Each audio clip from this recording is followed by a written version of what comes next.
welcome to another episode of Into the Comedic Mind of Amanda Mulder with me, the amazing Amanda Mulder.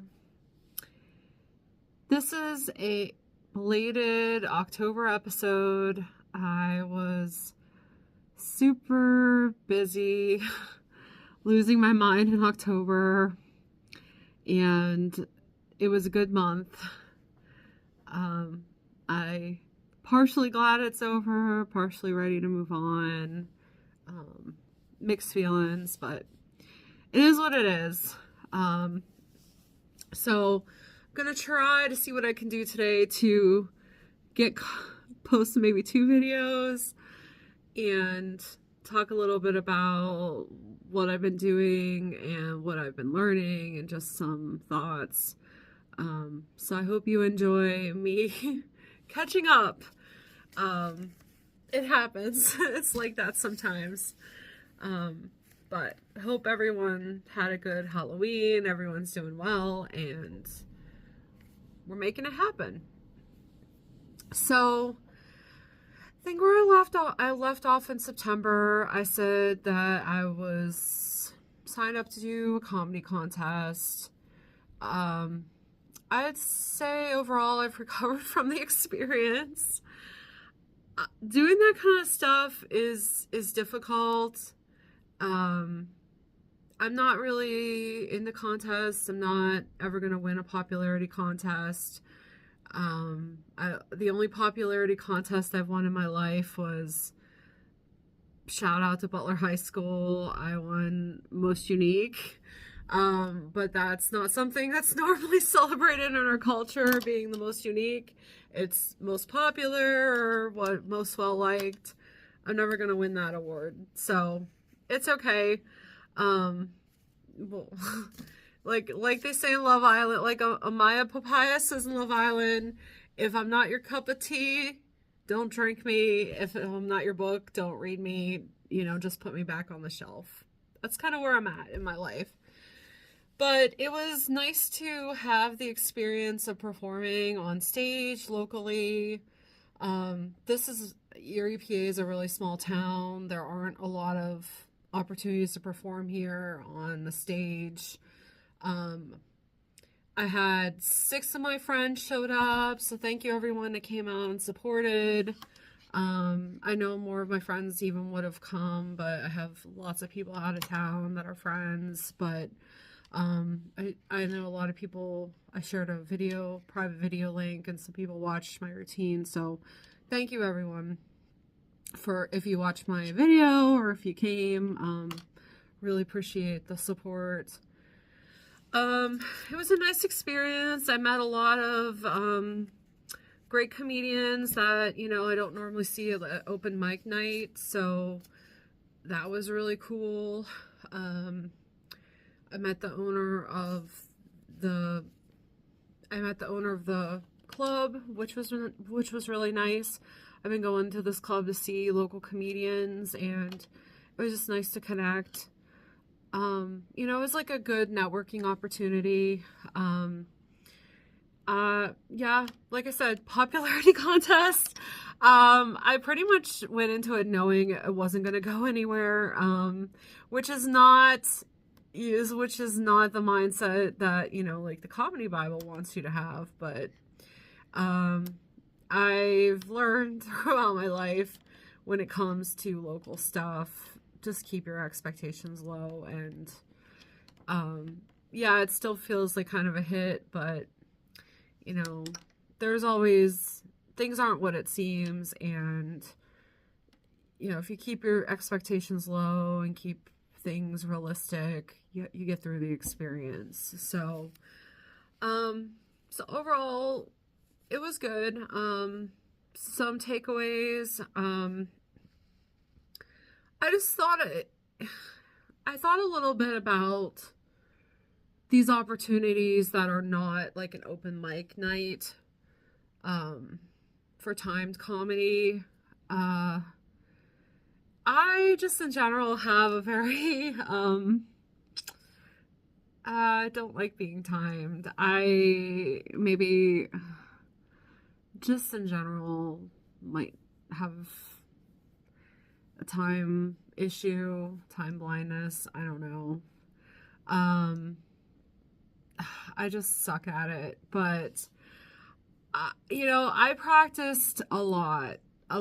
With a timer. I practiced. I came here to the library and practiced with a timer. I even went out to the park and I practiced in my favorite place at the park in an amphitheater with a timer, and all these kids came over, so it kind of hindered my practice a little bit because I didn't really want to be telling random kids about condoms and stuff. But anyway, so I practiced my type 5 with the timer and stuff, and I felt like I was at a point where I couldn't really anticipate where the laughs were. Because people don't laugh in open mic nights. And yeah, people don't laugh. And I haven't really been out of town to do this routine since I went to, I guess I did go to Fest Stop 5, but I practiced and really, really got it tight. And it still was like, because you have to pause for people laughing, when you're performing, and that can be kind of random. Like for instance, when I was performing, I know some of you probably haven't watched my routine, so I don't post my routines online just because, publicly, just because right now that's what I have. I only have one type 5 that's professionally edited, practiced, and I kind of want to go on like a mini tour with it. So it's like if you post your whole video online, then it's like what are people going to come out and see? It's kind of like an ethical dilemma as a comedian. So if you're watching this and you kind of want to see more of what I'm talking about, you can maybe send me an email, Mulder, MULDER 13@gmail.com, and I can send you the link. But anyway, there's some lines about like Teacher Appreciation Month in my routine, and I was doing them on the stage, and someone started cheering about Teacher Appreciation Month. So it was like at a time in my routine where I was like not expecting someone to be cheering, and I mean you're glad when the audience is like cheering you on and they're participating a lot. But then it's like when you're on a timed routine, it's hard because it's like it's coming out of your time too to pause and cheer with them. So I know contests, you're timed and you gotta be fair, but they told us when we started this contest, we're going to cut your mic and you're timed. You can't go over your time. And I get that. But there were some people going over their time. There were some people that their mic got cut. And those people ended up still going on. There were no penalties. So I guess it's like kind of what they say in education. If you're going to give a consequence, enforce it, There's people like me where I could have like taken my time more and maybe been like 30 seconds over my time and maybe not rushed at the end so much. And, I don't think it would have made a difference because, like I said, I'm not winning any popularity contest. But I would have at least felt more relaxed on stage. But, if you have a contest or something, you do need a timer. I can understand why you need a timer. You don't want someone up there rambling or doing a stream of thought ramble. You want to keep it fair. Some people, hopefully if people are doing contests, they're doing a type 5 or one-liners or whatever they're doing. But yeah, you don't know what you're gonna get. So I get the need for a timer, but should there also be some communication, like a 30-minute flex? if someone's doing really well and they're killing it and they're, I'm up there acting things out, like, can you give me another 30 minutes because I paused for some laughs? I don't know.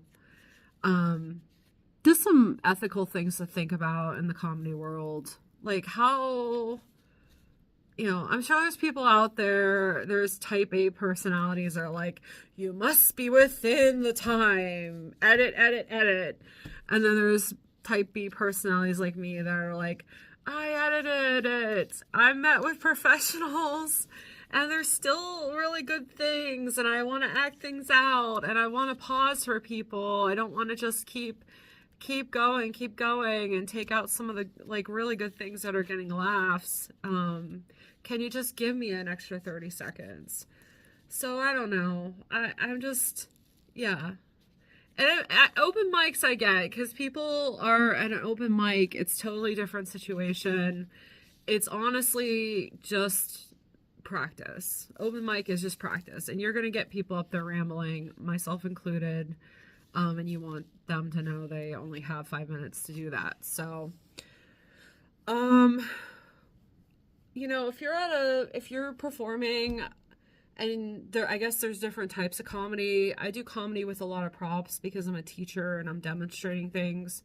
But apparently that's not in right now. And I'll talk a little bit about Steve Martin. But apparently, like, that kind of comedy is not in right now. It's a lot of people standing in one spot, hunched over, reading off of cards. So I know I'm not going to fit in with that, and that's okay. My comedy persona is I'm a teacher. Teachers have bags. I have a teacher.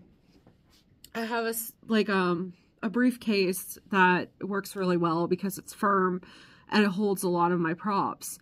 It is kind of like an old throwback to, old comedians when they go on stage with a briefcase and pull things out. And teachers always have bags and we're always pulling things out of bags. So it's kind of a throwback to that. So I guess people just don't do that anymore, but you also have to have a persona that would do that. And I do. So something to think about. But I come from a background where comedy is very physical. Like I said in previous videos, I've done Commedia dell'arte for 23 years. I've done improvisational theater where you're jumping around on stage, doing random stuff.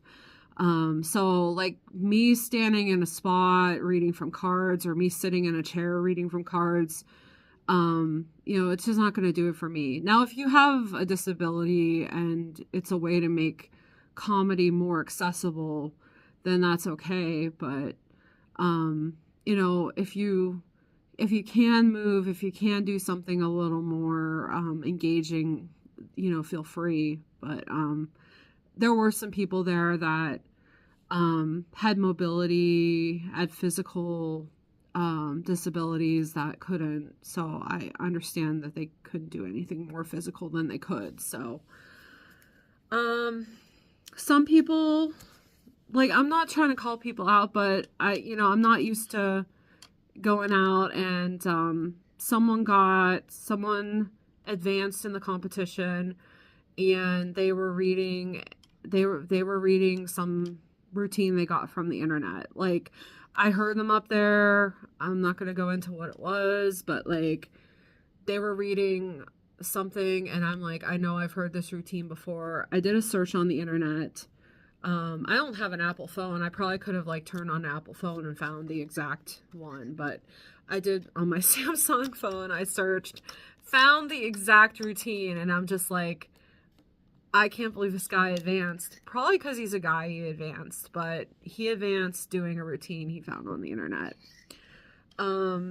So, it is what it is. You got to think about all those things, and I know I did the best I could. There were no comedian judges. We were judged by newscasters who don't know comedy. People, advanced, who were like making jokes about indigenous people, Native Americans, people who were fat shaming women. It just was bad. there was no rhyme or reason for this other than it being a popularity contest. Hosts were struggling to read and entertain, and the audience was tired. But like I said, overall, any experience is good experience to get out there, get stage time. I met a lot of cool people, and I gained some more experience and knowledge. And sometimes I say, even learning what not to do is a valuable experience. And I won't say where it was or what happened. I mean, you could probably figure it out. But overall, I'm proud of myself. I'm proud of my performance and my evolution as a comedian from doing it. So, yeah, if you're out there wondering about that, I wanted to post an update. I also had the honor of performing for my coworkers this week for our end of quarter laughs, comedy for the end of the quarter. I have reflections on that. I'm going to try to post that in another video because this video is getting long. I don't like to go over 25 minutes. So I'm going to stop, in just a few minutes and share my thoughts about performing for my coworkers in my November video. But I wanted to say, part of these videos are reflecting on what I'm doing and then my next steps or what I've learned or a random topic I feel like talking about. But something I'm trying to do next is listen to Steve Martin's Masterclass on stand-up, because it's been, like I said in a previous video, a year since I've been doing stand-up. And I started where I only had dreams and I wasn't sure where to start. And his general masterclass gave me a direction. So you may have seen that weird video I posted where I saw his face in the library and got really excited. It was on a book. And that was the day I was performing in this competition. So I felt like it was a really, finding a penny on the ground, like a lucky sign. But yeah, anyway, I really get excited about Steve Martin, and it, even an unintended fact is by watching his masterclass, I even understand him better and his comedy better. I feel like I'm more connected with him.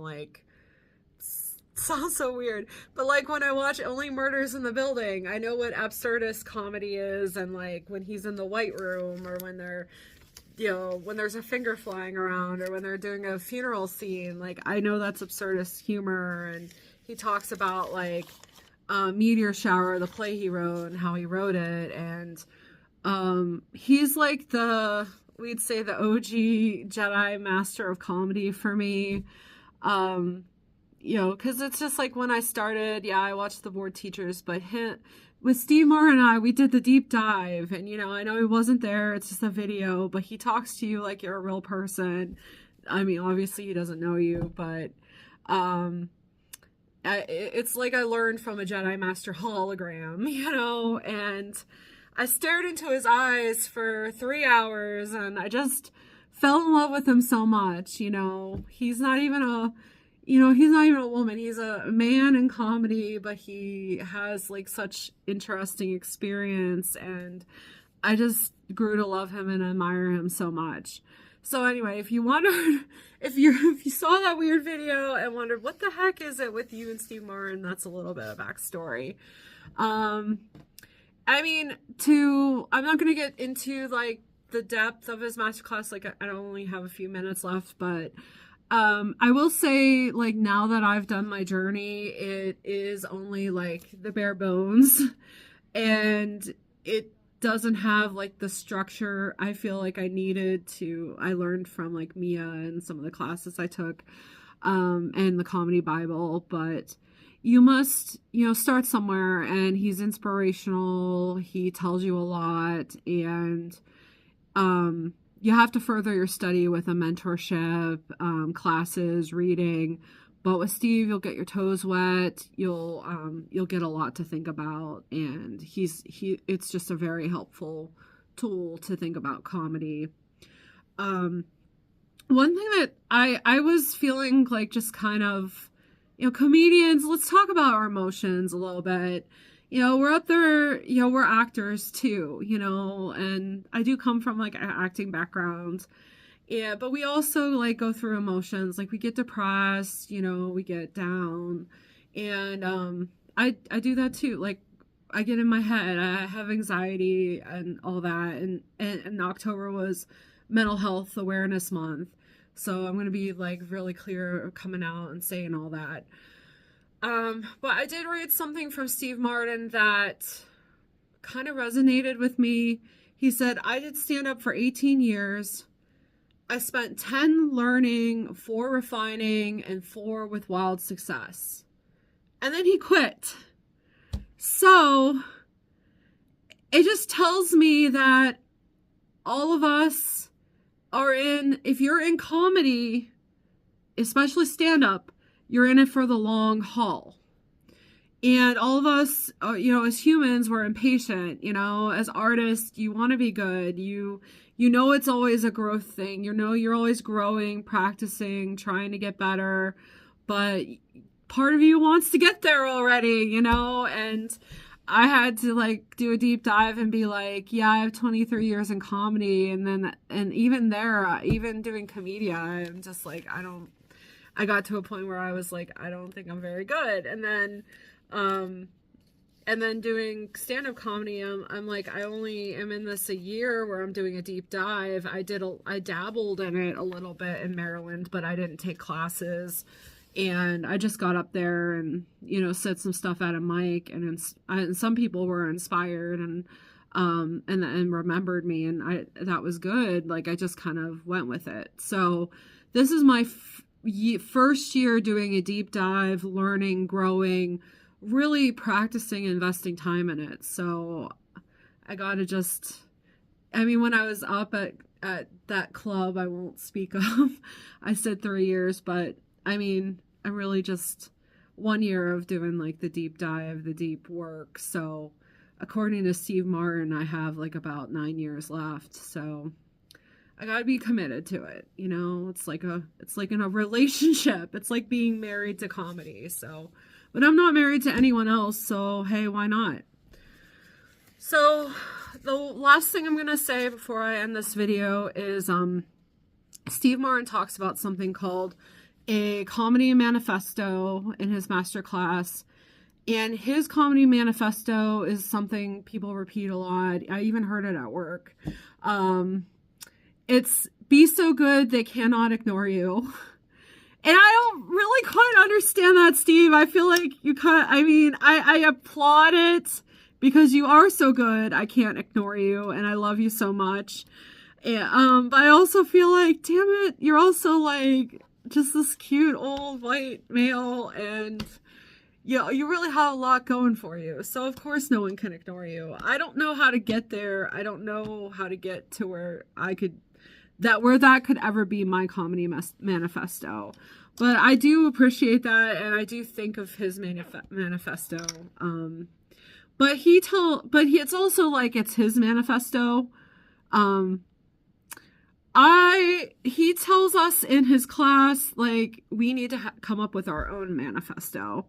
So my manifesto, which you may have heard, you may have seen, you may have, they say it when they get announced, but my manifesto is amazing Amanda Mulder.